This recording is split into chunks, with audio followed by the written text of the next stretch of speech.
me say a special good morning to our listeners and viewers. Welcome to another edition of To The Point. Today being Wednesday, the 29th day of November, the year 2023. Good morning to one and all. It's To The Point. I'm your host, GT. Let me say welcome, of course, to Minister Ron Redhead with me this morning. Good morning to you, sir. And how you doing? Welcome. Good morning, GT. Thank you. Well, I'm doing okay. Good morning to all of the listeners, both home and abroad, online, and certainly on radio and television. All right. Happy to have you back. I mean, you're one of those ministers that's going to be a regular and To The Point. For some reason, I've got to check myself. Maybe it's only for 2022. I don't think you should check yourself at all. I think I welcome having you. It's always great to have a conversation with you. It's one of those easy individuals to have a conversation with, and I applaud you for that. Thank you. We're going to get it rolling off the ball this morning in terms of a conversation this morning. If I could simply name it, the Nawasa bill. Yes. You know, that you tabled that bill yesterday in Parliament, and for starters' sake, let's get a bit of some more information, maybe some clarification on that particular bill, right. Especially for the individuals. You know, there are folks who may hear stuff about it, and they don't have took the time out to look at the Parliament yesterday, right. And they may just hearing. You know, there's always that mixed information that is disseminated from time to time, what it really means and what the really bill intended purpose was about. Right. You know, so maybe you could give us some clarification on that as we move on. All right. Well, certainly. So the Amendment Bill 2023, Nawasa Amendment Bill 2023, really repeals a subsection 4 of Section 35 of the Principal Act. Essentially, it's to remove what is called a lien. And lien meant some legal barrier, in its simplest terms, where Nawasa would, if there is a line ran on a particular property, would keep that charge there on the property and not necessarily the customer. So in repealing that, it now frees it up. And for two reasons. So that is the legal aspect. But the policy behind the amendment is simply this. One, it will help property owners who may have rental arrangements with their tenants, and where the tenant essentially is not paying the water bill. Yeah. It will help them to correct that, so it wouldn't go with that it would go with the tenant and not remain with the landlord. Right, that's one. And two, because the government is piloting what is called the WASH program throughout the country, we aim to reduce the dependence on pit latrines and people who do not have access to pipe-borne water, clean, safe drinking water. We intend to reduce that number by 2027 altogether.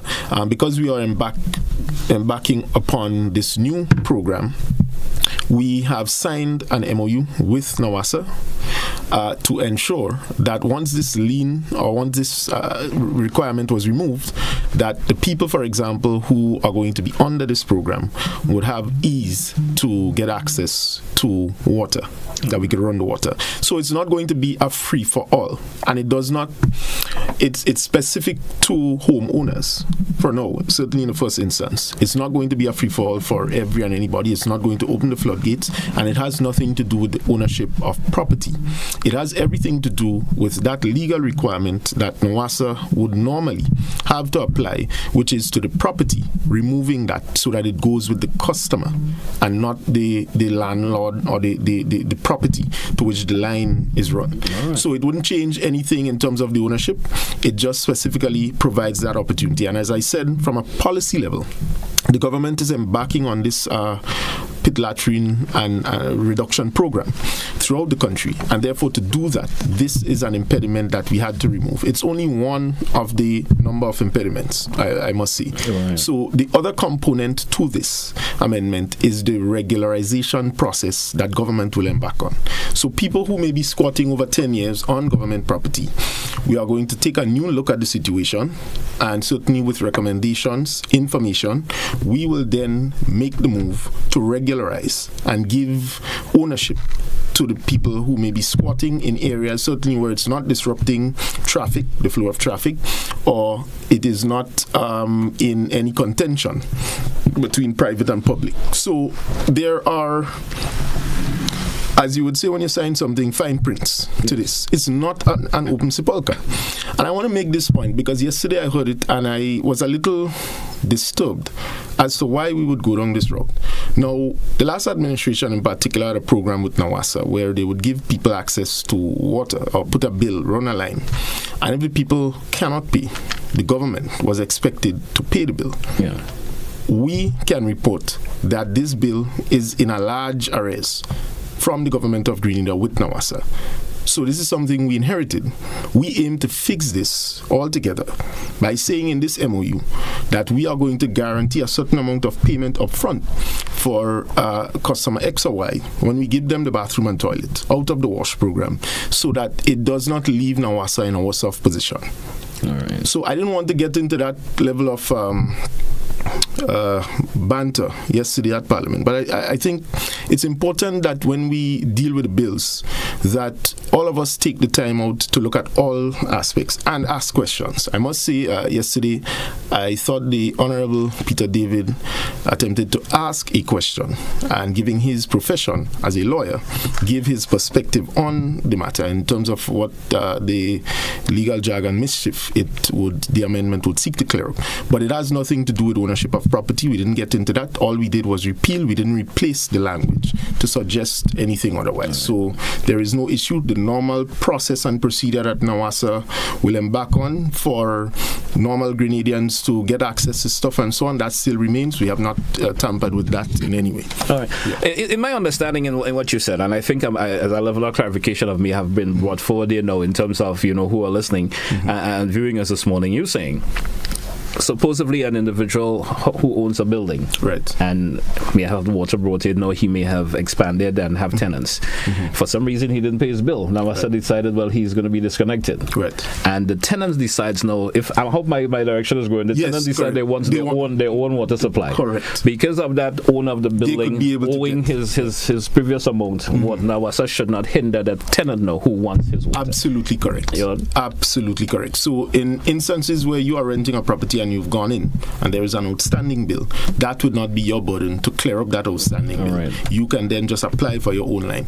But it does not take away from the owner. Yes, having to pay his bill, to pay back his bill. But now I will go through whatever requirements that needs to take care of it in a legal way of having that owner take care of it. Because the philosophical point to all of this is that we see water as a right, and this is a serious and important human right that we believe all people must have access to, regardless of the situation. All right. Tell me, how concerned are you as a minister? I heard you giving some stats in terms of individuals who still have that, as we call the pit latrine and stuff like that. How concerned are you about individuals still living in that state of life in this day and age? Yeah, very concerned. I think sanitation is something that in a modern era we have to take very seriously.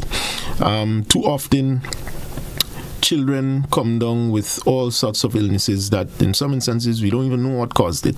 But when you look at the basic element of the environment to which you are growing up, the level of sanitation they have access to, food, the cleanliness or the inability of the home to provide that is a challenge. And as someone who came from the consumer rights movement, I think in all honesty, this is something that was long overdue. And it spoke particularly to how we treat utilities. Whether or not as a society we see the access to water, healthcare, maybe even electricity as an actual right now or an important commodity that we cannot do without for living. Because if a man has the right to live free and fair, living requires water. And if, because of the Water Authority and its rules and systems or laws, he or she may not be able to access water, then that is an impediment and we need to remove it. So it is on that basis to which we sought to amend this subsection of the Principal Act to be able to facilitate some of what we need to do. Again, it is all in the context of the WASH program. We are piloting the WASH program in Belle Isle, St. David. And some of the things that we have seen is that if you're residing on your grandmother's property and she died, she didn't leave the will. So it's difficult for you now to get access to these amenities, because your name is not on the property. And let's say she had a bill prior, there was water connection, but she died, that bill rack up, and it is unpaid. You have to pay reconnection fee, you have to do all sorts of things. And even if you don't have the resources, let's say you have the resources only to pay a monthly bill, right? It is difficult now to say that you have to go through this whole bill and then any little thing, it gets disconnected again. So giving you that autonomy to have your own line in your name helps to empower you. And it is in that context, again, that we have taken the step to do the amendment. All right.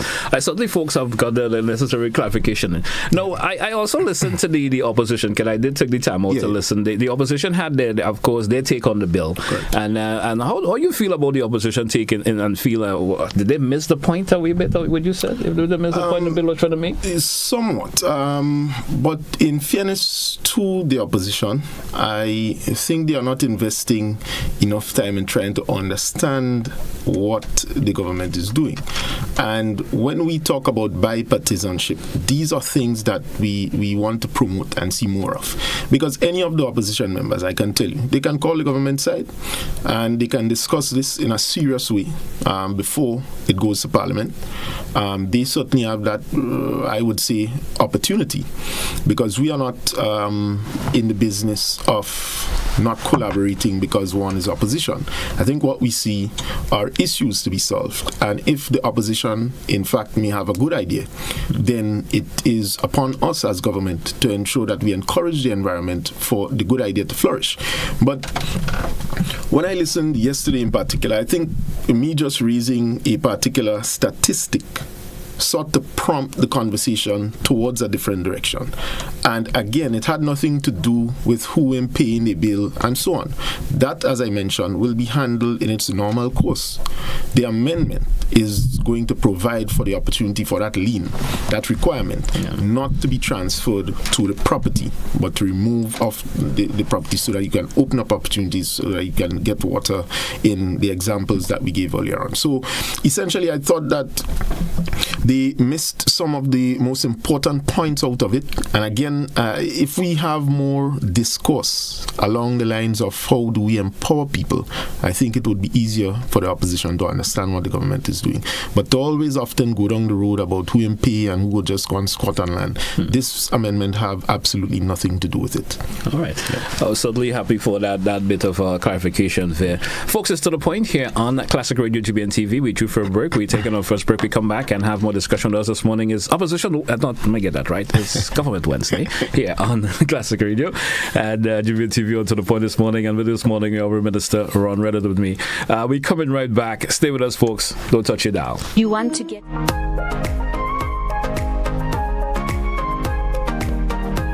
Home for Christmas for 2 T20 internationals at the Grenada National Stadium on Thursday, December 14th and Saturday, December 16th. Locals get 50% off regular match tickets, plus an extra 20% off when you buy your tickets online. Visit windiescricket.com for more info.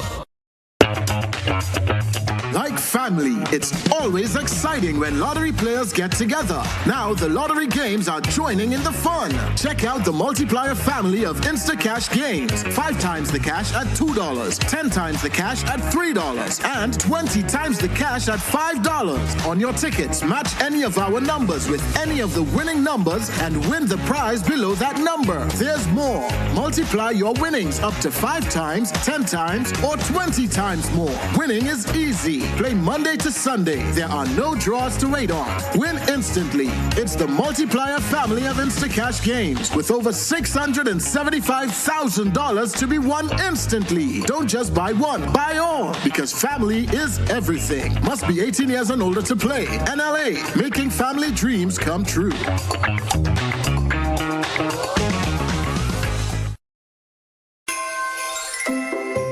Hello everyone. Here is an invitation to join me this and every Sunday until December 17th on GBN Television and K105 FM from 5 p.m. to 7 p.m. for Yuletide Sundays. Great music, gifts, and all the wonderful things of Christmas. Yuletide Sundays comes to you compliments Hubbard's, quality service, affordable prices, Grenville Credit Union, Gittins Healthcare, and Clear Vision Eye Center.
Welcome back, listeners. Welcome back, viewers, to The Point for today, Wednesday, the 29th of November. It's a day of the week that we do entertain departments within government, of course, government ministers and so forth. And with me this morning, the Honorable Redhead. Of course, we started off our discussion this morning. We're talking about the bill that, of course, the Honorable Redhead piloted yesterday in Parliament relating to that NAWASA bill, simple way of saying it. Let's move on to our conversation this morning. Of course, Sir Red, because first we have cleared up a wee bit on the NAWASA bill, and I'm assuming our listeners and viewers out there may have gotten the necessary information they need to if they had any hiccups in terms of their thoughts towards it, I guess they'll be taken care of. There's been some recent conversation. Let's get into your ministry and so forth as time permits, and we will invite, of course, our listeners and viewers, any question they may like to ask you, feel free to do so when we give the opportunity to open the line. Now, there's recently some talk about the national sports policy. Right. You know, the national sports policy and the use of playing fields. Can you provide some insight on this particular issue? Mm-hmm. You know, we've been hearing in accordance with the act, there's that no one can use a playing field without permission, mm-hmm. or even enter a playing field without permission. Mm-hmm. What's the real story on that? Right. Well, the National Sports Policy Act, we were able to commence it. Remember, I did promise on this program in particular that we would get it done so true. Before the end, and it has fall through. But 24. I think the issue is this is something that was passed since 2012. All we did was to commence it, right, to ensure that as minister I fulfill my duty by signing this and liaise with the Ministry of Legal Affairs to get this done, was gazetted, etc., because it was passed a long time now. We're talking since 2012, and so the elements in the act will have to be amended, a number of them. However, as it relates to playing fields, presently we do engage in the policy of having to apply for use of a playing field. So that is standard. But that hasn't been a normal practice? Yes, it has always been a normal practice, but this time what we are seeking to do, because part of the challenge that we have is the authorization of the use of playing fields. And I'll tell you what I mean by that.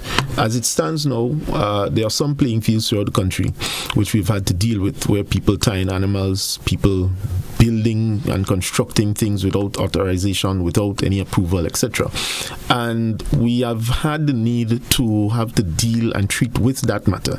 But that aside, the commencement order that was given for the act to commence is not to create any unease, because nobody at present is going to be pursued to be in jail and all these other things. So I just want to say that we intend to amend this act in 2024. It was simply commenced. This is the original version or form of the legislation that was passed in 2012, and we would make some modifications and changes. In addition to that, we did reconsultation consultations with people, talking about the elements of the act to which we want to prioritize. And we have done and completed that in all 7 parishes when we came into office. There was no objection at that time. I just think that someone is particularly just trying to highlight that element, but I can say to you that there are elements in the legislation that will be amended come 2024. But shouldn't those elements be amended? Because it's how it's felt by people interpretation. It's individual's interpretation. Right. It's like saying it naturally. If I go on a plane, feel like I could be arrested, and if I do this, it's just.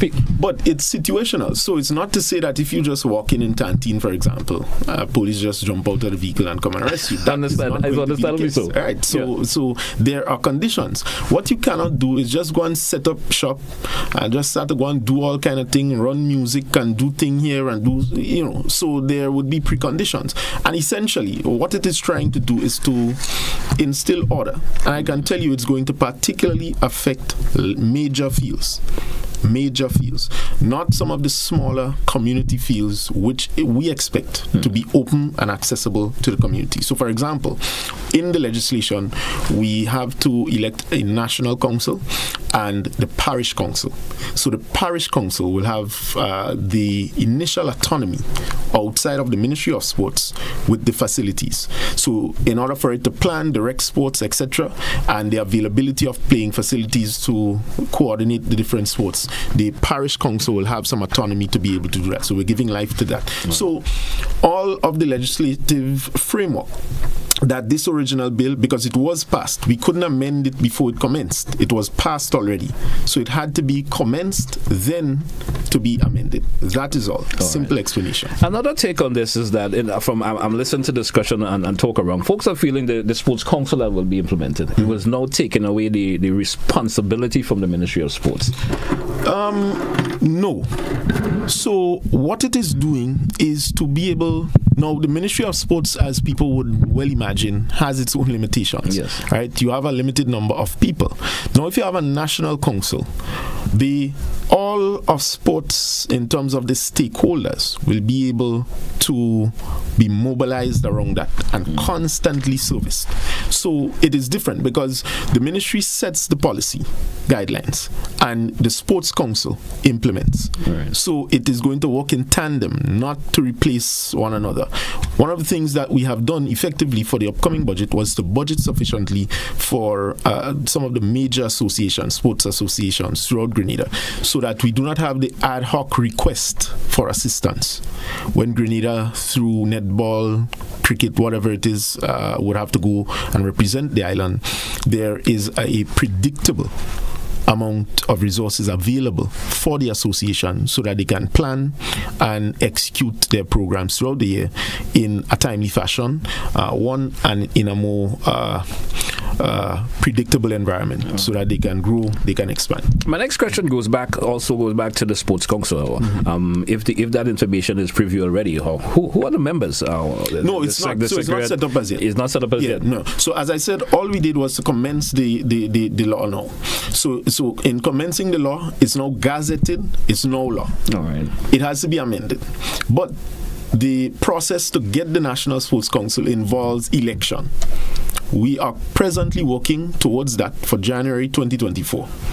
I can't give all the details because, as with everything, we are going into Carifta and we had to push up a great deal of the sports throughout the season, and have to also push up Intercall to be able to facilitate Carifta. So we at the ministry are currently a bit busy with planning for that and towards that. So I would say, to a lesser extent, what we may have now is the parish council elections, and then at a later date we'll have the national council election. All right. So basically, the information I was given, I was just highlighting that a sport council will be formed and so forth. Right. But it hasn't been. No. Because I think that's where the misinterpretation of this whole thing came into being. It goes down to understanding what was at play. This law was passed in the Parliament since 2012, but was never commenced. That process of bringing it into enforcement, right? So that was never done. So all we did was to do that. We did some consultations to review elements that we will amend. So once the enforcement came into play, you then now go towards amendment and make some of the changes. Nothing is set in stone, because too often we are a bit too timid. As I said, we had reconsultations. This is the first bill I know that had 2 separate periods of consultation, was passed and never commenced. So I think we're in a good place to say that the stakeholders do understand now. And it's for us to get ourselves acquainted and not just go with, because even if you read something in it, you need to ask yourself, how is that being applied now, and what are changes that may be required? Yeah. Still sticking on the issue of sports, let's talk about the issue of lighting of playing fields. Yeah. Tell us, actually, are we continuing with the projects? Of course. At this time, a lot of these projects of the lighting was implemented by the past administration, right. or maybe have to go from the last administration. Right. Well, are we continuing the lighting of playing but fields? we had from the last administration, they started lighting playing fields, but we did not have a clear policy as to which fields should be lit, what is the framework that the lighting should take in terms of what may be required to make it a successful field, and who is going to do the maintenance and servicing of lights and so on. So we never had that. We are pleased to announce that we have created a draft policy at the Ministry of Sports through one of the contractors to be able to now identify that and give priority to particular fields. So for example, if a field is in a deplorable condition, it makes no sense going and add the lights to it, because what you would be doing actually is just providing an additional amenity that will not be utilized, because the field itself is not at the standard to be utilized in the first instance. And there are several fields in St. John's, for example, that we have had to almost pause. Even the contractor himself gave the recommendation not to light this field, not for political expediency, because the field is not ready. So we have to do some work there. And we've continued lighting. The plan is to have every major playing field in the country lit. Yeah. I'm not giving a deadline to that, because that is subjected to weather conditions, other elements, right? So we have to wait and see how it will go. But that is the plan. So for example, we've completed the initial installation of the lights and poles and everything at Roy St. John, Tantine. Yes. We aim to focus our attention on a few other fields, Progress Park being one of them. This is something that is long overdue. We need to identify now how that lighting system is going to be set up, and given the priority areas that we want to have, whether or not Progress Park could take some artificial track or some kind of synthetic track, or not, or leave it specific for cricket. So that discussion has already been had. We have had several proposals. I must say, Minister for Education is very keen on seeing sports be returned at Progress Park in a big way, and we are working at our level to ensure that this is going to be a reality come 2024. So there are a number of elements and things that we are looking at to be able to light a playing field, and we've inherited problems in the sense that there was no clear policy. So fields was just being lit all over the place, which really didn't meet the standard. We are now putting that in place to understand clearly what is the expected outcome of lighting this particular field. And so while we want to ensure that from a community standpoint, access to the playing field and lights are done in a right way, we also need to manage in terms of wastage. Who is going to be in control or charge of the lights? How are we going to do that? Where does it switch on? How does it switch off? That sort of thing, to ensure that from a facility management standpoint, we have that structure in place. So it's something that is ongoing, but we are continuing to light a number of playing fields. Right. Give me some updates on the National Stadium. Yeah. Give me a bit of updates on So both facilities, the athletics, Kirani James Athletic Stadium and the National Cricket Stadium, both, this athletic stadium has already commenced. In the next few weeks, we should see the tearing up of the warm-up tracks to begin the process. The materials are being processed. We have signed the contract with the contractor. It's Bainon Sporting or something like that is the full name. But Bainon is the name of the company, the contractor who would be doing the relaying of the tracks. It is a direct company in the United States. It's one of the top companies. The 2012 World Cup, their tracks were used when Usain Bolt had his historic feat in terms of copying goal in some of the top 3 sprint events for the World Cup, the Olympics. So we're using that contractor. We anticipate that this should be completed by February, maybe about the second half of February. The National Cricket Stadium, all plans are on the way, and on the 17th of December, the Chinese company should have the full autonomy over it. Now, they will pause construction to facilitate the cricket, so that is being done. And also coming up, the independence celebration, they will also pause construction to facilitate our parade, Independence Parade, for the 50th. So, all in all, it is a go, and we're working overtime to ensure that all the T's are crossed and all the I's are dotted. All right, interesting. So we do for a break. Let's take it. We come back. When we come back, there's some questions I want to ask on the Imani and so forth, the Imani program and so forth. I have some questions or two I want to ask you on that. Certainly when we come back. Stay with us, folks, to the point here on Classic Radio GBN TV. We'll be right back.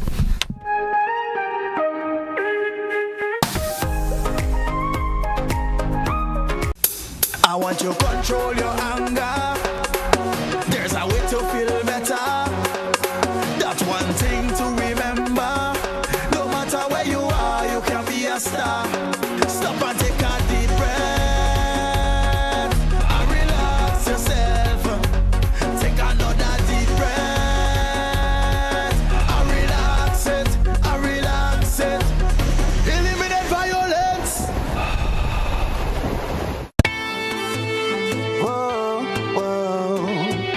Rock the box, we say, yeah. GBN, we say, arts and culture living, yeah. Rock the box, we say. I'm telling you, rock the box, rock the box, rock the box, we say. I'm telling you, rock the box, rock the box, rock the box, we say. We'll be jamming here on a Thursday. It's a No, that's not how you cross the pedestrian crossing. Really? One day I just woke up and I saw pedestrian crosswalks on the road. No one really showed me how to use them properly. Well, this is how it's done. You never cross before doing these things. They might save your life. First, when you get to the crosswalk, you stop. You look left, you look right. If there's a vehicle coming, you put your hand out, making eye contact with the driver, indicating that you want to cross. And only when the vehicle comes to a complete stop, you quickly cross to the other side.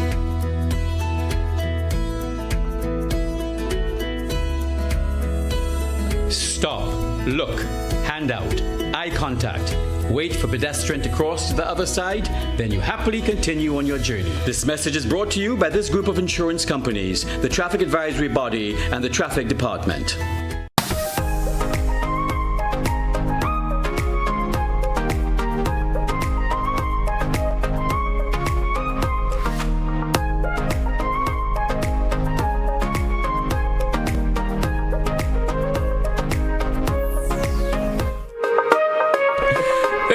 Welcome back, listeners. Welcome back, viewers. Welcome back to The Point here on Classic Radio GBN TV.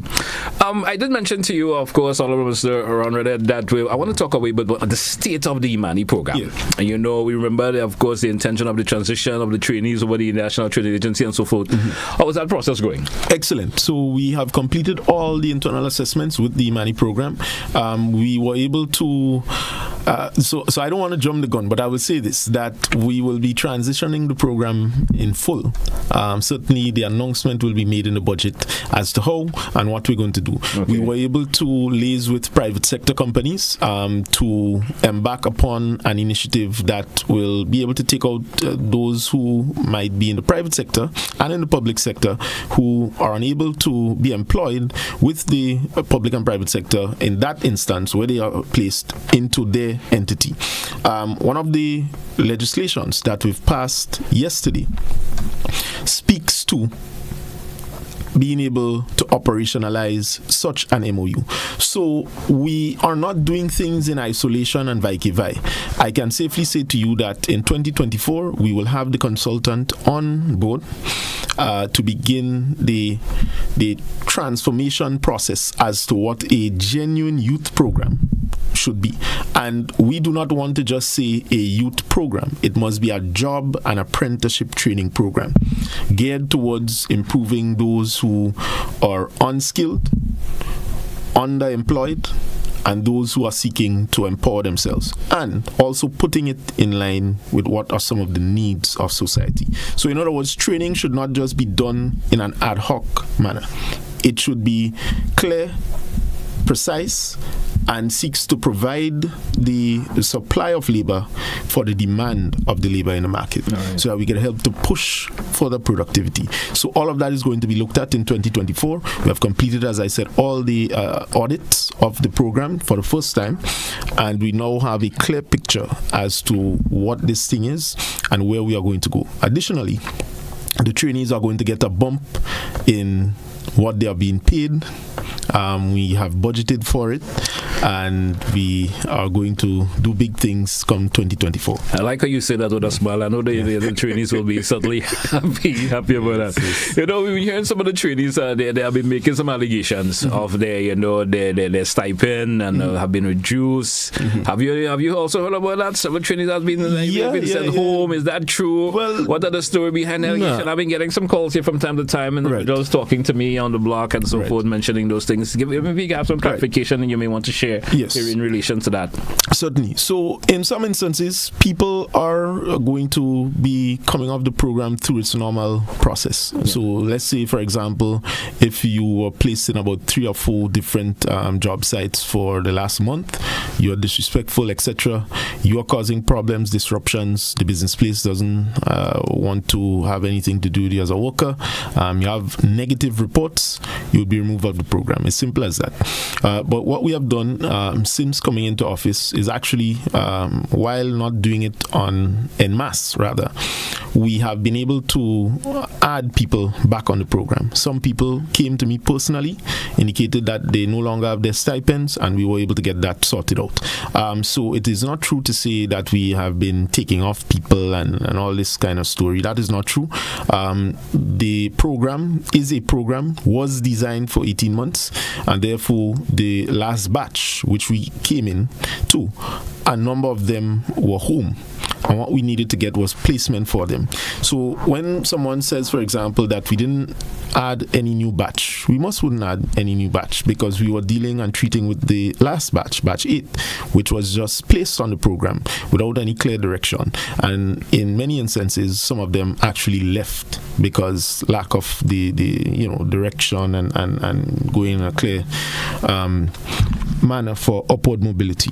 All right. So that is the situation with it. People are not being sent home off of the program and so on. In fact, we're looking to regularize young Imanis in the public service. Shortly, as I said, this will be announced at the budget, how we are going to do it and what it will be the cost and what it will take. All right. You know, there's another question I that's coming to mind. I listened, I try to listen to both sides of the conversation from time to time, and I recently heard the NNP asked of course they were having a recent one of those outdoor meeting about the Youth Biz Center in St. Mark and St. David's.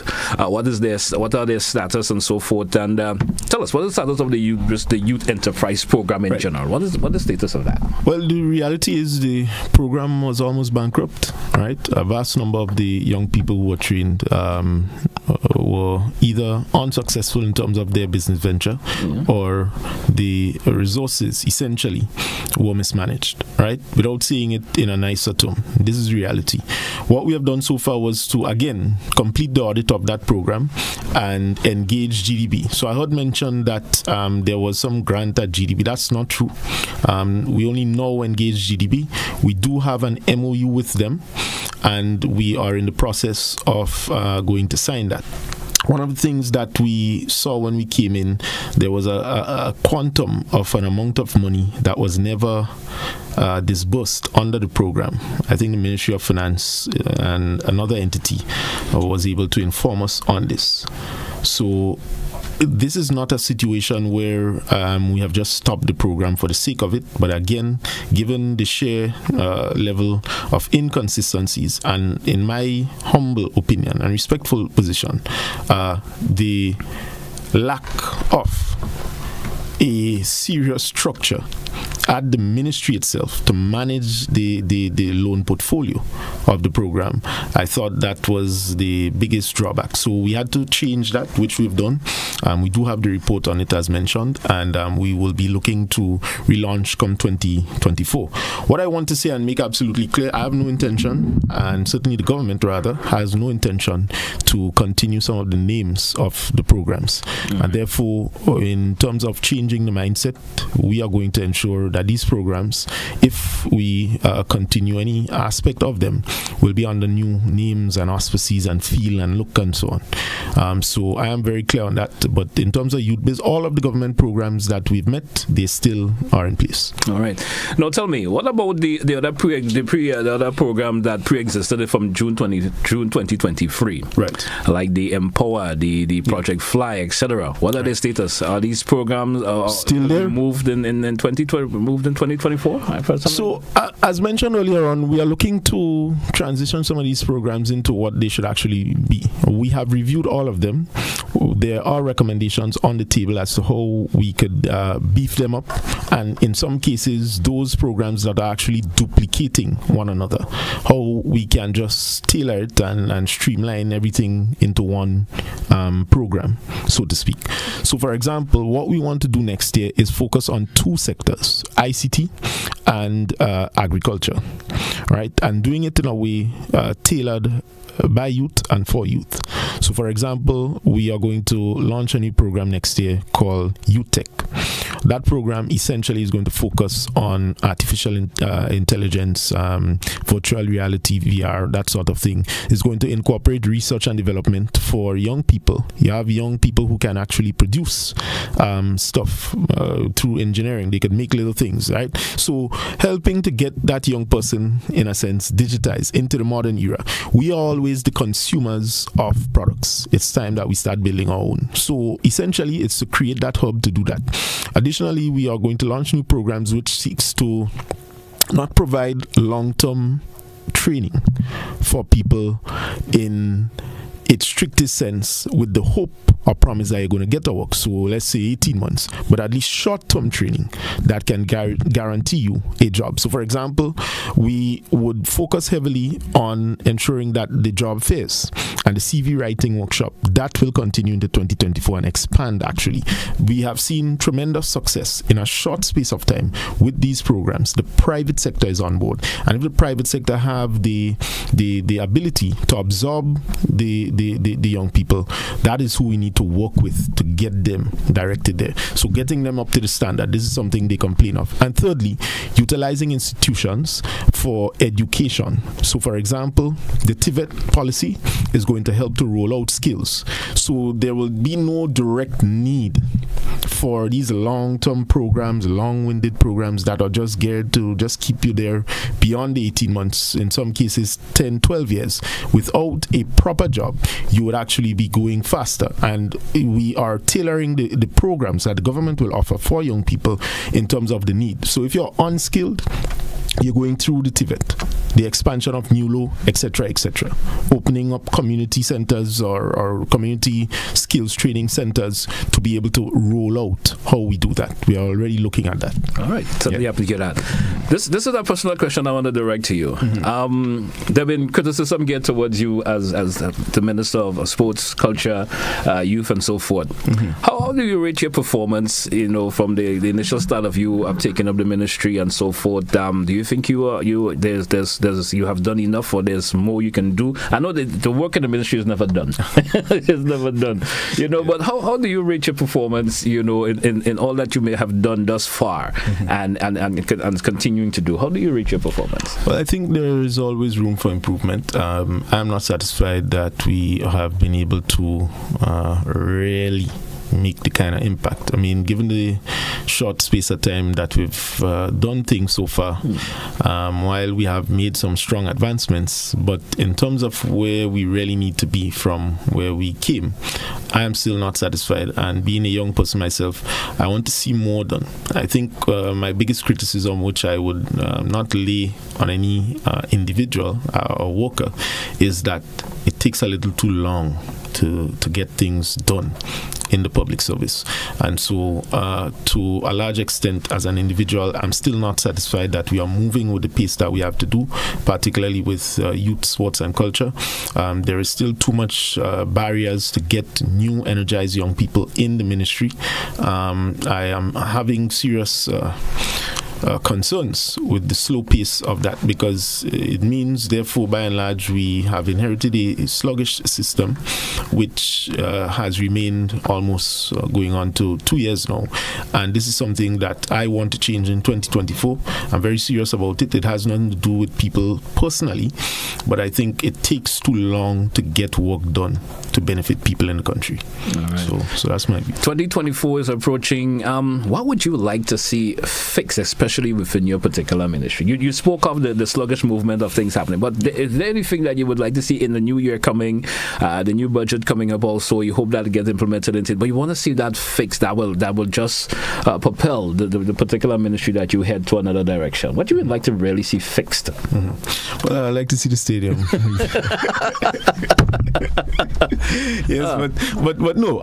Well, certainly we have a number of projects. For example, the Simon Cultural Center. We'll like to restructure this in 2024, hopefully with its pending completion. And I'll tell you why I say so. One of the things that we have as a challenge, a major challenge, is the use of playing facilities for cultural events. It's destroying the facilities. Government has to expend tremendous amount of resources to do maintenance, and we do not have a specific facility that treats with that. And as such, in constructing the alternative promotion venue, or however you want to term it, you really need to have it at tip-top shape, because it needs a handle chafing, one, and then it needs to be in a position where it is revenue generating so that it can take care of itself. And the right structures needs to be in place. One of the things that we've done at the ministry is to develop a management team. I did make an offer to Member of Parliament for St. Andrew Northeast. She is willing, and we hope that in 2024 we could iron out some of the kinks to get that collaboration going, so that we could complete this project in an open, transparent manner, and that it can benefit all of Grenada, so we can divert some of the big shows towards that direction. Again, it may mean that we have to designate some facilities away from sports. If we upgrade the others away from sports and probably exclusively have them as entertainment centers, it's something that we're looking at. So I'm not going to make any further pronouncements on that, but it's something at a ministry level that we have looked at. We've not brought anything to cabinet for approval as yet. But that's the thinking. So I would like to see in 2024 some of that equity for sports and culture be brought to bear. All right, great. In this segment, I'm inviting you, of course, our listeners and viewers. We have approximately about 13 minutes or so left on today's program. If you do have a question or two for the Honourable Minister, feel free to do so in this segment. We do have our first caller. Let's go to the phone line. Caller, you're welcome. Good morning. Yeah, good morning, GT, and good morning to the Minister. Like you, I agree that when the minister was on the air, it is a breath of fresh air. So I think he's as transparent as he could be. Having said that, Mr. Minister, I want to read a quotation for you and get your response to it before I read some questions. It says, "Sports is the best way of engaging every human being. It is a way of integrating our people." That was said by Evo Morales former president of Bolivia at the 5th Summit of the Americas in Port of Spain in 2009. I would like to get a response when I'm finished asking the question. In terms now of the link between community development and sports, or in helping to rebuild sports. When I grew up, the community played a big role. I grew up in the village of Fontenot. And Fontenot, wherever Fontenot United Club went, the whole village went with them. How we will sort of help to revive that kind of thing, albeit all the different distractions. In terms of the water, I'm glad you mentioned water as a right, because this is something I've been trying to promote for years. As you know, you might remember I was a member on the Nawasa board for 4 years and representing the public. So I'm glad. But we need to emphasize to people a few points. One is that in the rights, which would afford access and affordability, there are also the two other components: accountability and responsibility, which we don't emphasize regularly enough. I think that we should make an effort to help people to understand. And then in terms of community toilets, there are some people who will never be able to put a toilet near where they live based on the structure, except we build proper house for them. Are you considering having limited community toilets that could help people to deal with the sanitation situation? And finally, a question I want to pose, which your ministry may not be solely able to achieve. But in the year, the 50th anniversary of independence, I want to suggest that we seek to have what I call an intergenerational dialogue. That might require the Ministry of Social Affairs coming into play in that hour. But I would strongly, and I've been suggesting that for years, we need to have an intergenerational dialogue so that the various generations could help each other to understand and appreciate where we came from and where we are today. Thank you very much for your patience. Thank you, caller. Thank you so much for your contribution this morning. Thank you, a couple of questions there. Yeah. All right. So let me start with the first one. And so, in terms of sport as a way to build community, this is why we need the sports councils. GT, as I mentioned earlier on, because of the centralized nature of how sports is run in Grenada right now, some sporting disciplines and even some communities gets left behind. And if we have the parish councils, it is going to decentralize the management, organization, the coordination of sports, and be able to elevate the community grassroots level of sports that we need. And that will help to build the foundation so that we can expand in a national way. As it relates to water, the question with water, definitely, but community bathrooms, that has to be managed. And again, if we are embarking upon programs to build actual bathroom and toilets for individuals, we may see that being reduced because more people would have access to their own bathroom and toilet. All right. We do have another caller. Caller, good morning. Welcome. Good morning. I would like to say good morning to the minister, and may God continue to bless you all. I keep praying for you all every day. Continue to do good for Grenada. Thank you. Thank you, caller. Thank you so much this morning. 435-2041, 435. We have approximately 8 minutes left on today's program. If you do have a question or two you would like to ask the Honourable Minister, feel free to do so. I'm looking at a question from someone via the Facebook page, and they're saying they're asking any update on Progress Park building. Of course, they're saying that they heard, of course, one of the opposition saying nothing was going on there. Also, any some of the programs you have for the young people. We also have, let me see, I think so many questions are coming, it's moving it away.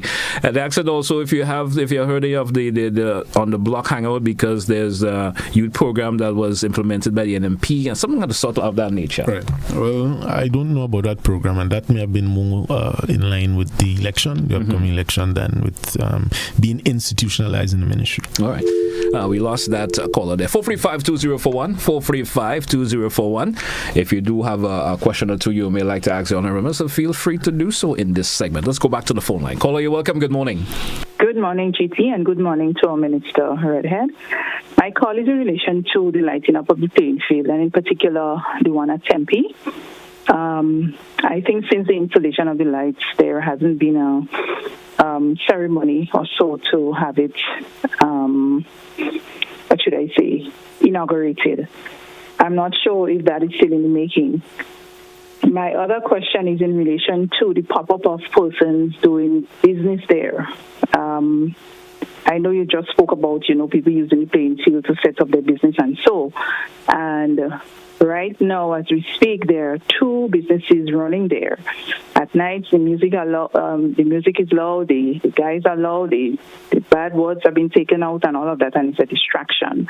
So I'm not sure what is your intention for that aspect of it and how soon you would see the inauguration of the lights.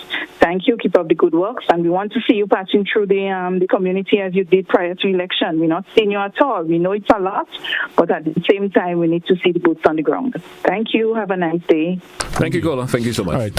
So as it relates to the lights in Tempe, the issue was that 2 contractors were actually hired to do the work in Tempe. We have since received the bill for the contract from the contractor who did it. It's in the upper hundreds of thousands, so we'll need to manage how we pay that. So we are still reviewing that. So I would say, give or take, it would be available shortly, but we have to just iron out some things there. As it relates to businesses popping up on the playing fields, this is one of the concerns. And again, with the decentralizing of these facilities, it will make better for the community to manage how this is done. But from a policy standpoint, facilities do not need shops just popping up all over the place. We have to manage that. As Grenadians, we have to see the importance of maintaining a high quality of sporting facilities. All right, we do have another caller. Caller, you're welcome. Good morning. Hello, good morning, Ron. Good work as usual. Here, Ron, good work as usual. I have a suggestion. We need to have the... Caller, before you proceed, would you mind turning off whatever device is in the background, please? Yeah, just hold on. Okay, hold on. All right. Give me. Yeah. Give me the name.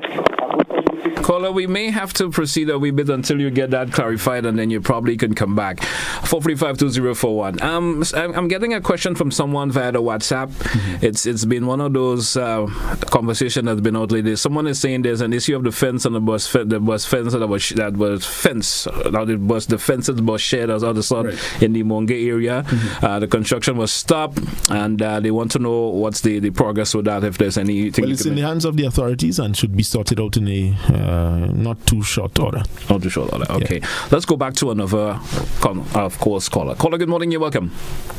Good morning, Minister Ron. Yes, go right ahead with your contribution, please. Yes, sir. The La Poultry playing field is a long time overdue. And we haven't school sports just now. So I would like to know when we're getting that late. Okay, caller, thank you. So I can update you quickly. So there is one element that had to be done from Glen. That has since been completed. It's with the Ministry of Works now, and we are waiting. So anytime soon, you should hear an update about that soon. All right. We do have another caller. Caller, welcome. Yeah, me again. Yeah, sorry about that. Yes, I have a suggestion. The stadium, the ground at the stadium, one of the ends, especially one to the River Road end, I'm suggesting that it should be named after Theo Papitet Redhead. He was a fast bowler for Grenada and also a good Calypsonian. I don't know if he's related to Ron, but a great cricket stalwart suggested to me that we should have this ground named after this end, the River Road end, named after Theo Papitet Redhead. Thank you very much. Thank you, caller. Thank you so much for your contribution this morning. Okay. What's your thoughts on that? Oh, thank you. Certainly, as we go towards the 50th, renaming of streets and roads and so on is something that we will consider. Thanks. All right. We have approximately 2 minutes left on today's program. So, of course, Oliver Ron Redhead, I want to thank you so much for being on the program this morning. Fruitful information. It's always good to have a conversation with you for some reason. I think we have that mesh. Yes, sir. Well, that's good. But I just want to inform the nation and so on and give them the updates. But I don't know if you would allow me just to advertise the Come On Folk Festival is upcoming in December. We expect it to be a bumper Come On Folk Festival. It's the return of Come On Folk Festival. and we are looking forward to expanding that in St. Patrick, the parish of St. Patrick. Any other closing comments before we take a wrap? Yeah, definitely. Continue to encourage Grenadians to remain resolute, stay informed. We have the upcoming budget to look forward to very interesting pronouncements, and continue to hold your government accountable. We're here to serve, and we want to continue serving. All right. So, of course, Honourable Minister, I want to thank you once again for being on the program this morning. And you're one of those ministers when I have a conversation with you, answer all my questions. You answer all of my questions. Thank you so much for being here this morning and sharing the necessary information, clarification that you gave in terms of the NAWASA bill that was, of course, tabled yesterday. Yeah. I'm assuming the listeners and viewers this morning are happy for the clarification. And all the other questions that I asked, that you certainly gave the best answers that you can. Thank you so much for being here, and best wishes. Compliments for the season. If we don't get a chance to talk again. Same to you. Thank you. All right. Hey, folks, that's how we take a wrap for today's program of To The Point. Join us again for another edition tomorrow once your money permits. Have yourself a great day. That's where we say goodbye for this edition of To The Point.